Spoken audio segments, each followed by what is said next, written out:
ये है कि बस अल्लाह उमर को ना कोई अज्र दे ना उमर को कोई अजाब दे। अगर अल्लाह ने उमर को बराबर सराबर छोड़ दिया तब भी उमर कामयाब होगा। ये फारूक आजम अपने लिए आजिज़ी कर रहे हैं, हालांकि उनके मर्तबे बहुत बुलंद। हुजूर ने उनको जन्नत की बशारत दी, फरमाया मैंने जन्नत में उमर का महल देखा, मैंने जन्नत में उमर का महल देखा, लेकिन इस वजह से मैं दाखिल नहीं हुआ कि कहीं उमर गैरत न करे। तो रोकर कहते हुजूर मैं आप पे कैसे गैरत करता। हुजूर ने उनका महल देखा, महल की बशारत दी, लेकिन अल्लाह की खशियत कितनी है। और हमारा क्या हाल, सूद के धंधे, मोबाइल पर जुआ, रमी, जंगली रमी। अल्लाह के रसूल अलैहिस्सलाम के फरमान का मफहूम है, जो जुआ खेलते हैं उनके हाथ सूअर के खून में रंगे हुए होंगे क़यामत के दिन। जुआ खेलने, सूद के धंधे करने वालों के लिए इमाम अहले सुन्नत ने फतावा रज़विया शरीफ में हदीस नकल की, सूद के 70 दर्जे हैं। कितने? 70। सबसे कम दर्जा ये है कि कोई अपनी माँ के साथ ज़िना करे, सबसे कम। गोया के सूद का धंधा करने वाला उस सफ में खड़ा होगा जो अपनी माँ के साथ 70 मरतबा ज़िना करने वाले होंगे। शर्म नहीं आती लोगों को? ख्याल नहीं होता? खुदा का खौफ नहीं है? आप मुझे बताएं तो सही। अल्लामा इब्न हजर मक्की तो यहां तक लिखते हैं कि सूद के धंधे करने वालों की कब्रों पर शबे कद्र में भी अजाब होता है। अल्लाह उनसे शबे कद्र में भी अजाब नहीं उठाता, शबे कद्र में भी उन पे अजाब होता। आप कहाँ हैं, हम कहाँ हैं मेरे भाइयों?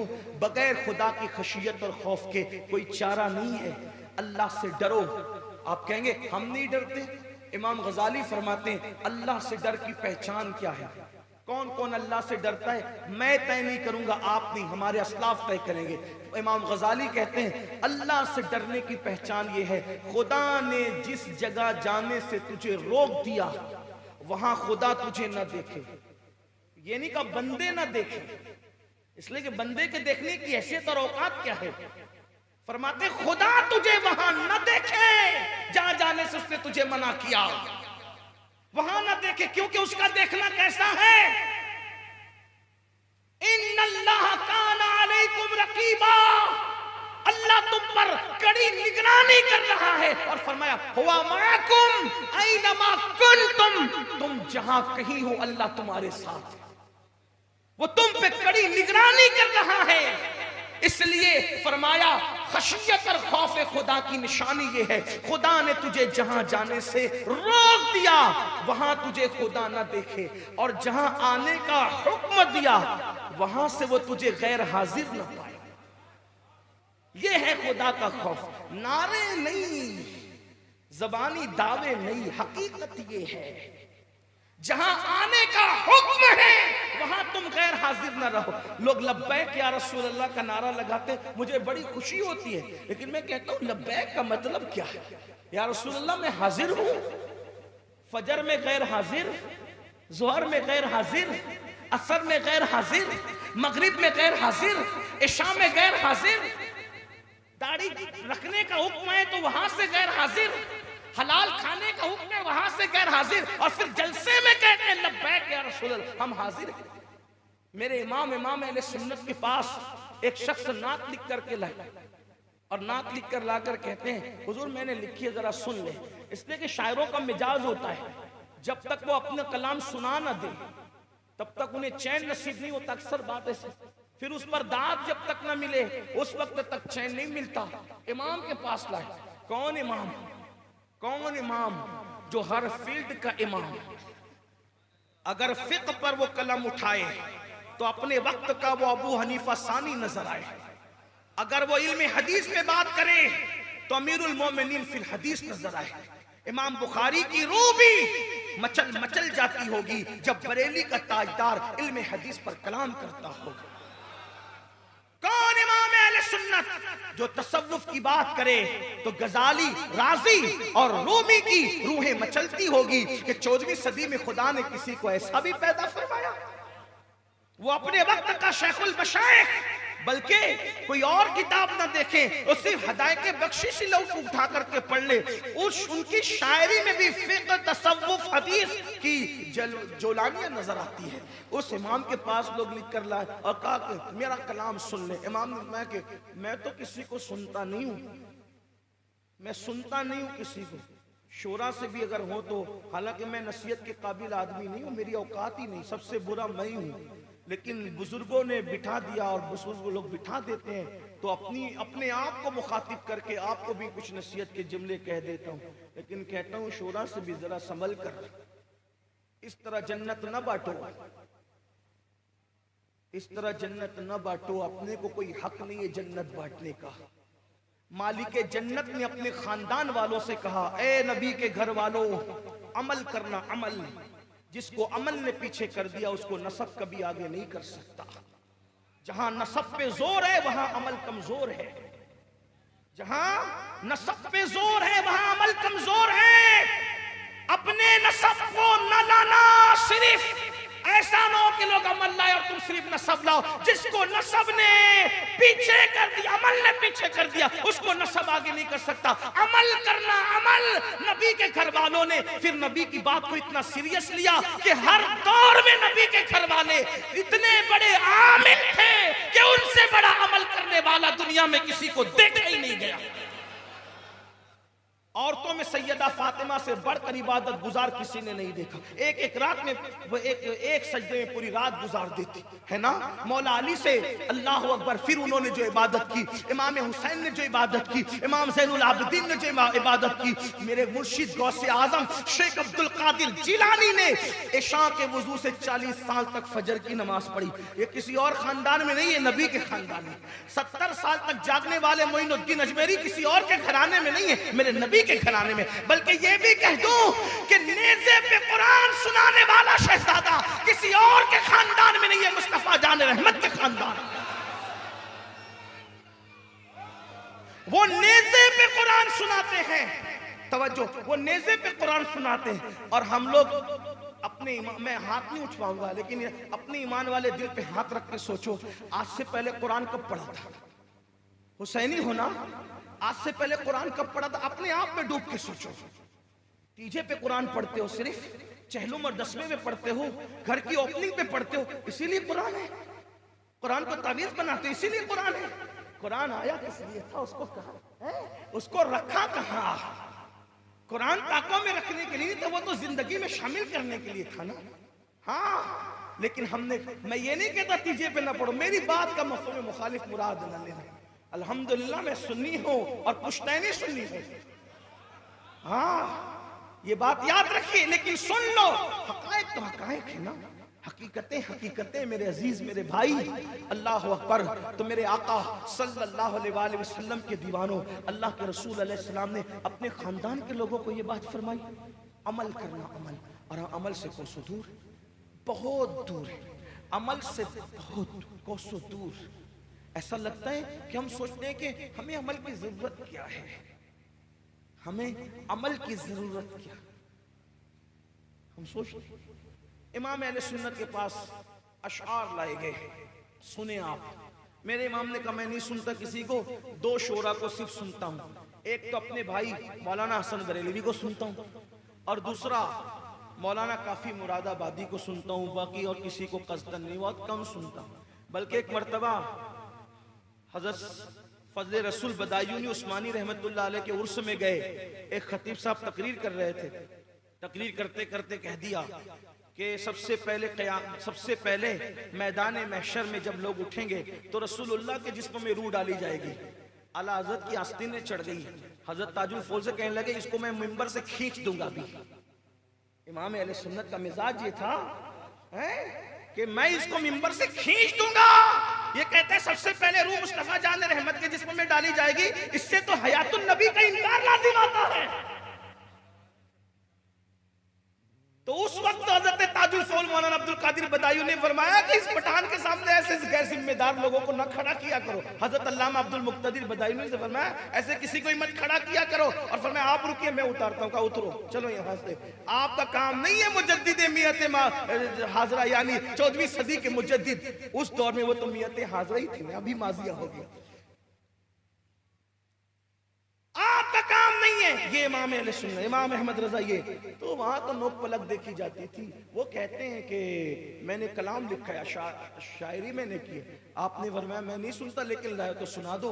उन्होंने पढ़ना शुरू किया और उसका मफहूम ये था, या रसूल अल्लाह मैं आपके बगैर ऐसे तड़पता हूँ जैसे बगैर पानी के मछली तड़पती। इमाम तो तड़प गए ना, सच्चे आशिक तड़प गए, वो वाकई तड़प। जब वो नात मुकम्मल कर चुका तो फरमाते हैं ऐ लिखने वाले, अगर वाकई तेरे जज्बात ऐसे ही है जैसे तूने लिखा है तो अहमद रजा तेरे तलवे चूमने को तैयार है। अहमद रजा तेरे तलवे, और अगर तूने जो लिखा है वो तेरे जज्बात नहीं है तो अल्लाह से डर, अल्लाह का खौफ कर। तू कितनी बड़ी बारगाह में झूठ बोल रहा है तू। जिसकी निगाह से खुदा की जात ना छुपी उसकी निगाह से तेरे जज्बात कैसे छुप सकते हैं। हम कहते हैं आका आपकी मोहब्बत में जान दे देंगे। मैं नहीं मुझे नहीं पता कितने सच्चे कितने झूठे कौन क्या है, मुझे किसी के इश्क का मियार नहीं पता, लेकिन मैं तो इतना जानता हूं कि हमारे यहाँ बड़े बड़े मुफ्ती लोग मौजूद हैं। मुफ्ती आजम उड़ीसा के शहजादे, एक नहीं कई मुफ्ती है, इनके सामने तो मेरी हैसियत जूतियों की भी नहीं है। लेकिन मैं एक बात जरूर कहना चाहता हूँ कि आप मुझे बताएं, फतवा तो जाहिर पे लगता है, हम कहते हैं जान दे देंगे, 10 मिनट की नींद फजर में क्यों कुर्बान नहीं करते। हम जान देने की बात करते हैं, सिर्फ 10 मिनट का वक्त लगता है एक नमाज में। और अल्लाह के रसूल अलैहिस्सलाम ने फरमाया अगर कोई नमाज छोड़ के जन्नत में जाना चाहता है वो कान खोल के सुन ले। ये मसलके अहले सुन्नत ये है जिसको आज 14वीं सदी और 15वीं सदी के अंदर पहचान के लिए मसलके आला हजरत कहते हैं। अल्लाह के रसूल अलैहिस्सलाम ने फरमाया जिसने जानबूझ के नमाज छोड़ दी वो मेरे जिम्मे से बाहर हो गया है, उसके लिए मेरा कोई जिम्मा नहीं है, वो मेरे जिम्मे से खारिज है। जिसकी जिम्मेदारी रसूलुल्लाह ना ले, कहां है, कहां है।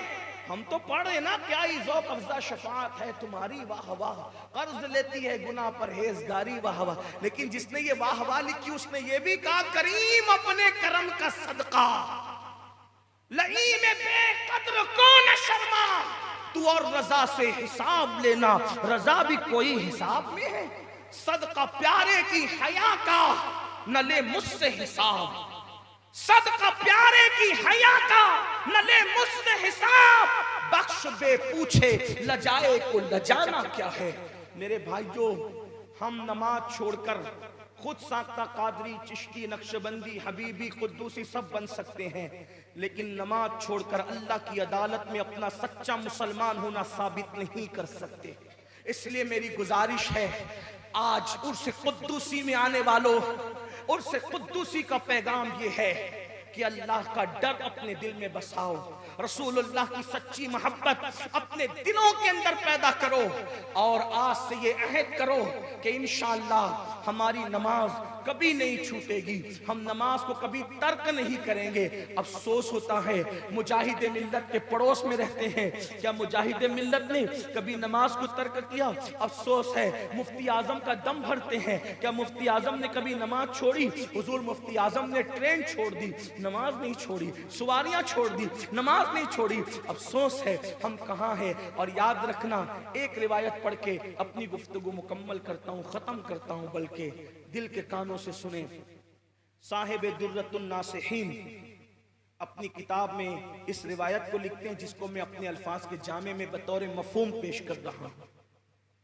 अल्लाह के रसूल अलैहिस्सलाम की महफिल है, उसमें सहाबा बैठे हैं, अल्लाह के रसूल जलवागर हैं सल्लल्लाहु अलैहि वसल्लम।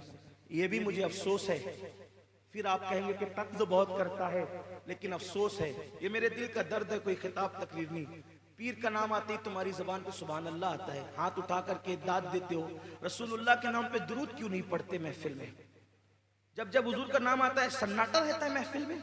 ये सुन्नियों की महफिल है, सुन्नियों की महफिल का मिजाज ये है।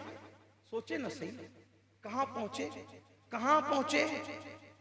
पीर के नाम पे चुप नहीं रहना, और रसूलुल्लाह का नाम आए तो किसी ने दुरूद भी नहीं पढ़ना, हालांकि हुजूर का ये हक है हमारा मसलक ये है, इमाम अहमद रजा का मसलक, कि हुजूर का जब जब नाम लिया जाए तब तक उम्मती पर हक के रसूल ये है कि वो सल्लल्लाहु अलैहि वसल्लम पढ़ा कर।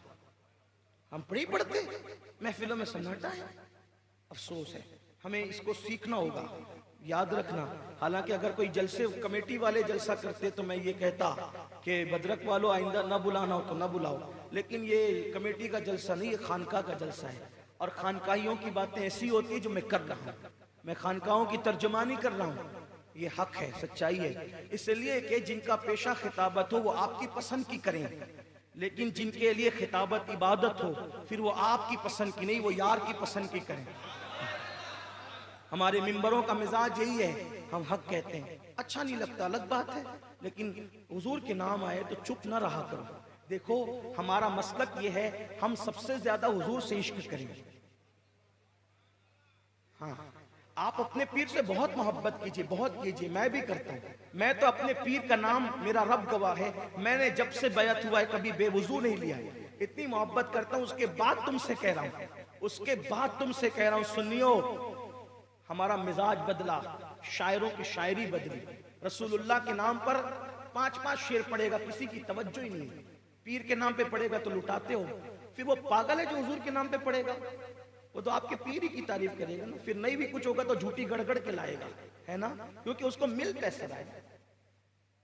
अगर हम हुजूर के नाम पे दें, और मैं कहता हूं हमारा पीर क्या और हम क्या, सबकी निस्बतें फना है, मुस्तफा जान रहमत की निस्बत है।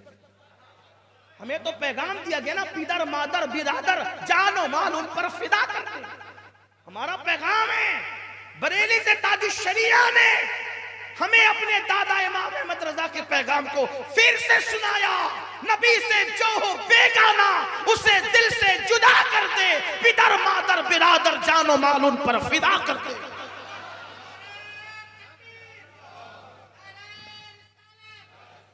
मेरी गुजारिश है, अपने पीर से सबसे ज्यादा मोहब्बत करो, लेकिन महफिल में ये कभी नहीं होना चाहिए कि आपको देखकर किसी को ये लगे कि आप पीर पर रसूलुल्लाह पे किसी को तरजीह दे रहे हैं, ये बात, वरना आप लाशऊरी तौर से मसलक आला हजरत से हट जाएंगे।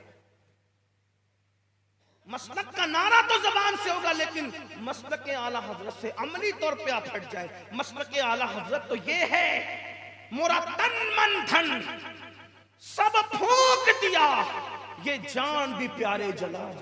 मसलक आला हजरत तो ये, पीर के उर्स में जा रहे हैं और पता चला कि वहां कोई राफजियत ज़दा शख्स उर्स में शामिल होने वाला है, नवाब रामपुर की शक्ल में, तो आपने फरमाया पीर के उर्स में जाना फर्ज नहीं है, लेकिन रसूलुल्लाह के असहाब से दूर रहना हम पे फर्ज किया गया। उस साल उर्स तर्क कर दिया, नहीं ये है, यानी हुजूर पे सब कुर्बान कर दो, हुजूर पे सब कुर्बान कर दो, मोरा तन मन धन सब फूंक दिया, ये जान भी प्यारे जला जाना। तो अर्ज ये कर रहा था मेरे भाइयों, दुरूद की बात निकली, जब भी हुजूर का जिक्र आए तो क्या कहा करो, सल्लल्लाहु अलैहि व आलिहि वसल्लम। आपसे ये भी गुजारिश है, क्या कहा करो, सल्लल्लाहु अलैहि व आलिहि वसल्लम। हुजूर अलैहि सलाम फरमाते मुझ पे तन्हा तन्हा दुरूद न पढ़ा करो, मेरी आल के साथ मिला के दुरूद पढ़ा। तो इसलिए थोड़ा सा इस पर भी हमें तवज्जो होना चाहिए, सल्लल्लाहु मिलके सल्लल्लाहु अलैहि व आलिहि वसल्लम, इसका ख्याल करें। तो हुजूर अलैहिस्सलाम की महफिल है, बात, मेरा वक्त ख़त्म हो गया, मुझे पहुंचना है वक्त पे, दुआ करें कि पहुंच जाऊँ, वरना कल का प्रोग्राम मिस हो सकता है। लेकिन आप, मैं वो रिवायत पढ़ दूँ मुख्तसर इख्तिसार के साथ। महफिल रसूल है सल्लल्लाहु अलैहि वसल्लम। एक शख्स रोते हुए जवान आता है, हुजूर की आदत थी किसी की आंख में आंसू नहीं देख सकते थे, आंसू देखा तो पूछा क्यों रो रहा है। उसने अर्ज की, हुजूर मेरे बाप का इंतकाल हो गया और ना कोई कफन पहनाने वाला है ना कोई गुस्ल देने वाला है। तो सरकार अलैहिस्सलाम ने सिद्दीक अकबर और फारूक आजम से कहा तुम दोनों जाओ और उस देहात में जाकर उसको गुस्ल दो, कफन पहनाओ। जब दोनों गए सिद्दीक अकबर और फारूक आजम, तो जैसे ही कपड़ा हटाया गुस्ल देने के लिए, तो क्या देखा, उसका मुंह काले सूअर की तरह हो गया, मैयत का मुंह काले खिंजीर की तरह हो गया। दोनों रो पड़े, पैरों के नीचे से जमीन निकल गई। ऐसे में उन्होंने रसूलुल्लाह के पास सल्लल्लाहु अलैहि वसल्लम कासिद भेजा, हुजूर ये तो काले सुअर की तरह हो गया इसका मुंह, हम कैसे इसको गुस्ल दे, कैसे कफन पहनाए।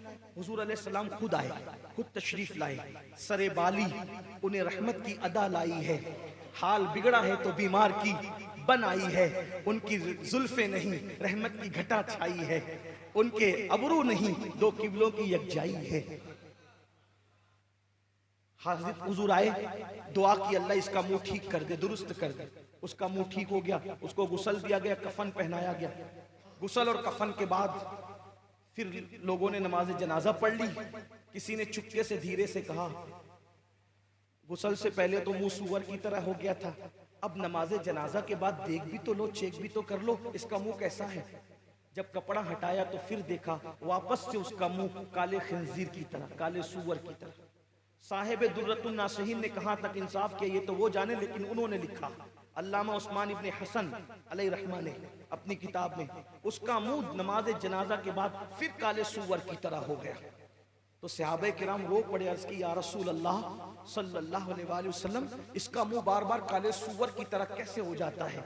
मेरे आका ने फरमाया, मेरा अल्लाह किसी पे जुल्म नहीं करता, मेरा अल्लाह किसी पे जुल्म नहीं करता, वो अपने बंदों से बहुत मोहब्बत करता है। इसके बेटे से पूछो इसका मुंह बिगड़ता क्यों है। जब उसके बेटे को बुलाया तो उसने अर्ज की या रसूल अल्लाह, मेरा बाप नमाज के वक्त तो सो जाया करता था, मेरा बाप नमाज के वक्त तो सो जाता था। तब अल्लाह के रसूल अलैहिस्सलाम ने अपने सहाबा से फरमाया, ऐ मेरे सहाबा, जो नमाज में सुस्ती और गफलत करेगा, जब कयामत के दिन वो अपनी कब्र से उठेगा तो उसका मुंह काले सूअर की तरह, काले खंजीर की तरह होगा। मुंह पे फुंसी निकल आए, वलीमे में नहीं जाते, जलसों में नहीं जाते, मुंह की फुंसी लेकर वलीमे और जलसों में नहीं जाते। जब ये मुंह नमाज छोड़ने की वजह से अल्लाह ना करे काले सूअर की तरह हो जाए, ये मुंह लेकर रसूलुल्लाह के पास क्या जाओगे, अल्लाह की बारगाह में कैसे हाजिरी दोगे। मेरे भाइयों, वलियों की चौखट तौबा के दरवाजे हैं, यहाँ आओ, सच्ची तौबा करो। अल्लाह ताला मुझे आप सबको माफ़ करे।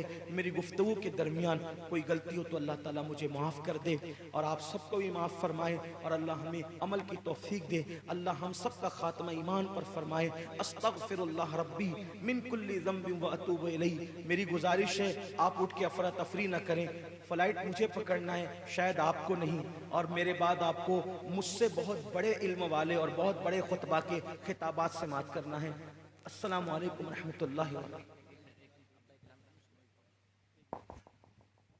दरूद शरीफ पढ़ें।